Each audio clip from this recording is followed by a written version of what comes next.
Today on Rappler, President Benigno Aquino III is not happy with the Judicial and Bar Council shortlist, which excluded Justice Secretary Leila de Lima.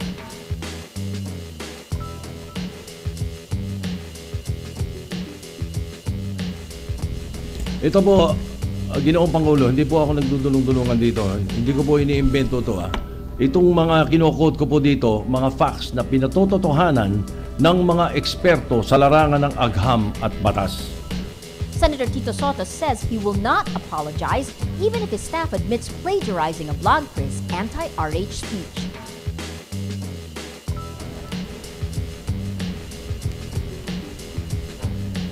And the Human Rights Watch wants a probe on Davao Vice Mayor Rodrigo Duterte's alleged role in death squad killings.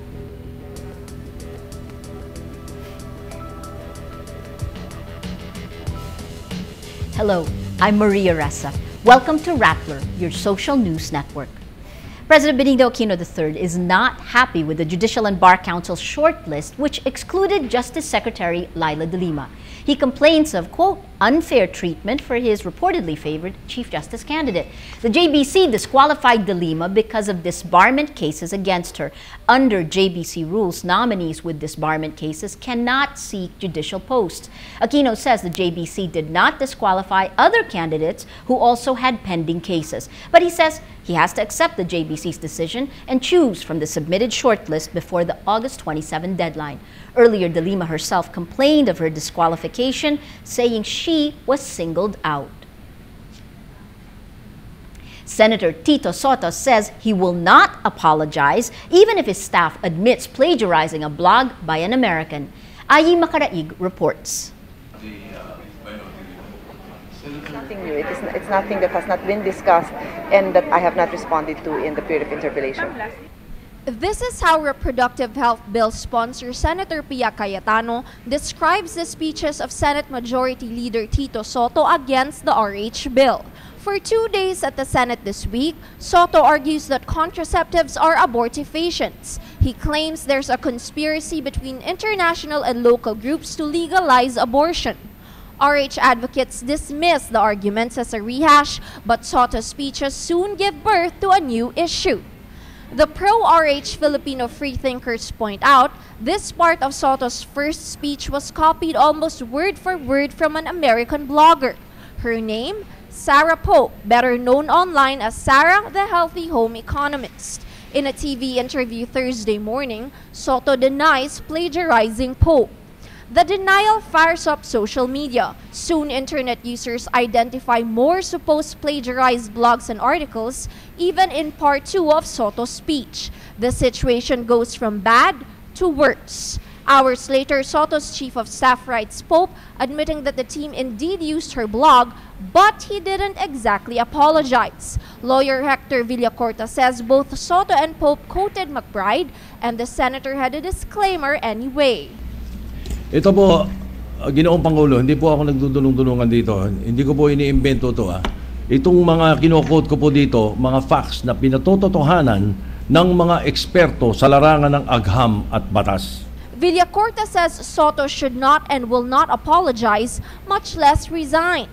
The issue takes on a life of its own, complete with the name Bloggergate. RH advocates say plagiarism casts doubt on the credibility of Sotto and his arguments, but the episode must not become a distraction. After all, the battle to pass the RH bill is far from being a footnote.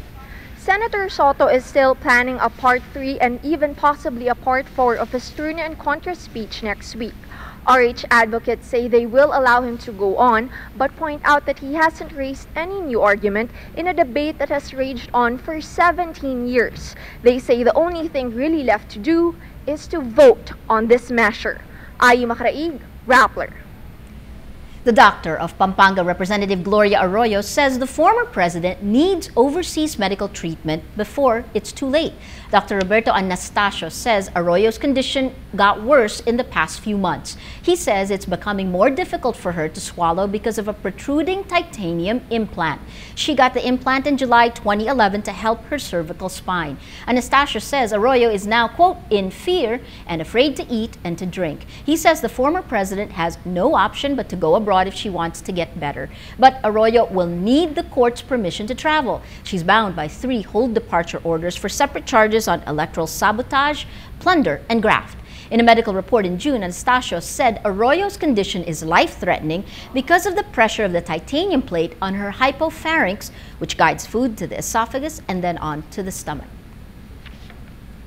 The Human Rights Watch wants Davao Vice Mayor Rodrigo Duterte investigated for his possible involvement in local death squad killings. The international group affirms a Commission on Human Rights recommendation asking the Ombudsman to probe Duterte for his inaction in the face of evidence of numerous killings in Davao City.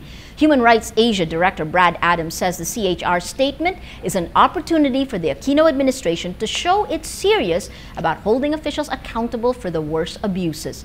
So far, the Ombudsman has punished 21 police officers over vigilante killings by the Davao Death Squad. Well, let's now look at Rapplers Wrap for today, a list of the 10 most important events around the world you shouldn't miss. At number 1, Ecuador decides to grant political asylum to Julian Assange, the WikiLeaks founder who sought refuge in its embassy in Britain to avert extradition to Sweden. The move triggers a diplomatic row between Britain and Ecuador and will be the subject of a South American regional bloc meeting this Sunday. Ecuadorian Foreign Minister Ricardo Patino says, quote, "The Ecuador government, loyal to its tradition to protect those who seek refuge, has decided to grant diplomatic asylum to Mr. Assange." At number 3, a wave of attacks across Iraq kills at least 53 people on August 16th. Officials report more than a dozen explosions and shootings in 15 cities and towns that left more than 250 people wounded. The deadliest violence struck in and around Baghdad, where 26 people were killed in a series of bombings. The violence comes after warnings insurgents would mount deadly attacks ahead of the end of the holy Muslim fasting month of Ramadan. At number 5, Philippine President Benigno Aquino raises the reward money for 4 high-profile fugitives. The targets are retired Major General Jovito Palparan, wanted for the disappearance of student activists, ex-Palawan Governor Joel Reyes, wanted for the killing of a broadcaster, former Representative Ruben Ecleo Jr., wanted for the killing of his wife, and businessman Delphine Lee, wanted for swindling homeowners. Critics accuse the Aquino administration of being soft on these fugitives, especially Palparan, who's reportedly protected by the army. At number 7, Facebook has lost almost half its value since its IPO last May 18th. On August 16th, its stock hit an all-time low of $19.69. This was triggered largely by company insiders dumping their shares when the first lockup period ended.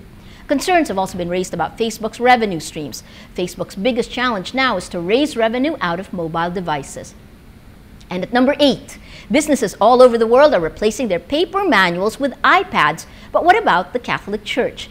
Definitely not at the altar, according to Albay Bishop Joel Bailon. Bailon believes iPads should not be used to celebrate Mass. He discourages his fellow priests from using electronic Bibles, missals on iPads, or other tablet computers to replace the holy books. He says these devices are not made for the Eucharist. For the full top 10, visit Rappler.com's The Wrap. The Philippine men's basketball team left the country for Taipei today for the annual William Jones Cup, an international tournament that invites mostly teams from Asia and North America. They will play teams from countries like Jordan, Iran, Lebanon, and the USA in the 8-day tournament that starts Saturday, August 18th. Natasha Gutierrez reports. The journey begins for the men's national basketball team. Smart Gilas wants to make it to the 2014 FIBA Championships in Spain, but there are obstacles to overcome along the way. The newly formed team just started practicing together 2 weeks ago, but Saturday they faced Jordan in Taipei for the annual Jones Cup. Head coach Chot Reyes expects to do well, but says the team has no illusions given the top caliber competition they will face. We are looking forward to do well, maybe finish in the top 3. Our biggest priority really is to learn about each other, and for me personally, to learn about the players. Reyes knows the team's lack of preparation and height are a weakness, but thinks their versatility and passion to represent the country will help. The tournament will show Reyes who can fit in his style of play. Gabe Norwood, who is the current team captain, is optimistic. He is impressed with the team chemistry so far. I think it's going very well. Got a good group of guys. You know, everybody has good attitudes, positive attitudes, and we want to learn. What do you think are your... Reyes puts a high premium on team building and sees the trip as a chance for the team to bond. On their last evening practice before Taipei, he introduces his players to a song to inspire them, which he handpicks himself. The song, Sige Lang by rapper Quest, is the team's new theme song with its nationalistic lyrics. The chorus is like, walang imposible, sige lang sige, abot mo ang mundo, malapit malayo, sama-sama tayo hanggang sa dulo. Ano man ang pagsubok, hindi susuko, alam kong kaya mo, sige lang sige, walang imposible. With these words in mind, the Philippine team is poised to take a stab at the World Championships. A long shot, but not impossible. Natasha Gutierrez, Rappler, Manila. Every story on Rappler has a mood meter with 8 emotions you can click on. Click on one and your vote will go towards the mood navigator, which then takes the top 10 stories which have gotten the most votes, and it takes the emotion that has gotten the most clicks and chooses the mood of the day. Take a look at what's happened. We have on the right side, Sotto isn't sorry, says Chief of Staff. This is today's story. 74% angry, 21% inspired, 1% amused. That story's dominated the mood meter the last few days. Started with Tito Sotto himself denying he plagiarized the blogger. Why should I quote a blogger? 41% angry yesterday. And then later in the day, blogger confirms Sotto plagiarism. 44% amused, 27% annoyed, 22% angry. Yesterday, the mood navigator was angry, red, right? Look what pushed us over the edge today. The story that has gotten the most number of hits is Homily on iPad, one of today's rap stories. Not so fast. 100% amused from all the people who clicked it. Giving us the mood of the day, today most people are amused. Well, that's Rappler's Newscast for today, Friday, August 17, 2012. Visit Rappler.com and watch our newscast Monday to Friday. Tell us how you feel on our mood meter and help us choose the mood of the day. I'm Maria Ressa. As we say at Rappler, tomorrow begins today.